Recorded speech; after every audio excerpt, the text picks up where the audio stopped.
Non mais je comprends bien mon petit PewDiePie, mais je suis pas disponible comme ça, j'ai un emploi du temps overbooké. Je peux pas passer mon temps à te faire gagner des abonnés tout le temps, faut que tu le comprennes ça. T'es en direct dans 3 secondes. Ouais, 3, je vais te laisser parce 2, que... Je vais te 1. laisser là, je suis occupé, ok? Let's go. Mais on se rappelle, t'inquiète pas, ok? Allez, ciao ma gueule.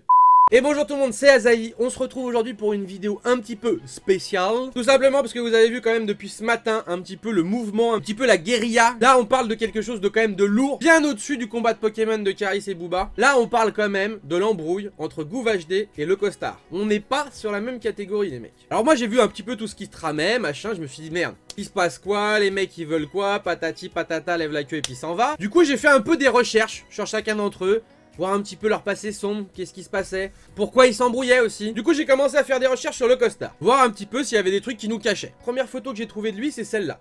Le Costard en décontracte à la Tour Eiffel. Ok. Ensuite j'ai trouvé celle-là. Lui à la plage, tranquille, torse-poil. Visiblement c'est quelqu'un qui aime bien faire du sport, hein, ça se voit à sa musculure. Ensuite j'ai trouvé celle-ci. À la fraîche, tranquille, en train de faire son footing matinal. Personnellement, j'adore ses chaussettes. Ensuite, vous avez remarqué que Le Costard, il aime bien faire des petites intros avec sa voiture, patati, genre la vitre à côté, tac tac, les lunettes, le coude, tout ça. Un peu comme ça. Et je sais pas si vous avez vu, mais c'est un peu flou hein, son histoire de la voiture. Il la montre pas trop la voiture, on sait pas s'il filme devant une portière en fait. Mais moi je l'ai trouvé la voiture, j'ai trouvé les preuves. Le mec quand il dit qu'il a des chevaux sous le capot, il les a réellement.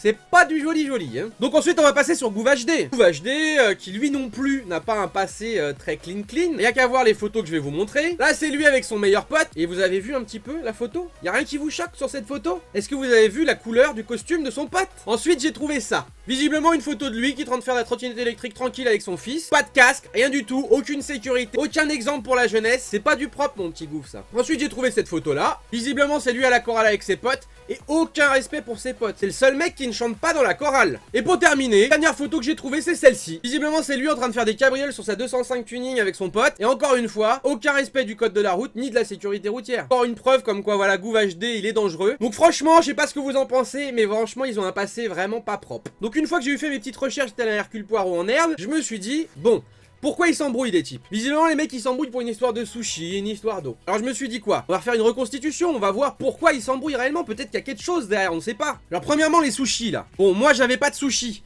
mais j'avais du cheddar et du napolitain, c'est pareil. On comprend mieux maintenant. C'est de la merde.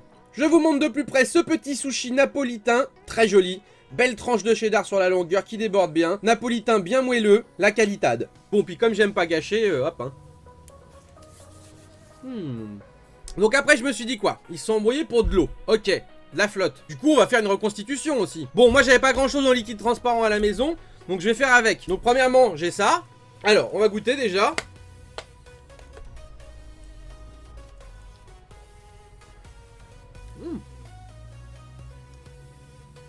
Mais c'est ça en fait.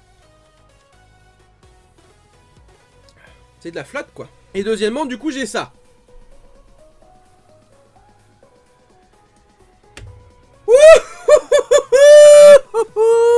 Elle est trop bonne cette eau. Du coup après cette petite dégustation fort en émotion, je me dis quoi? Quelles sont les raisons?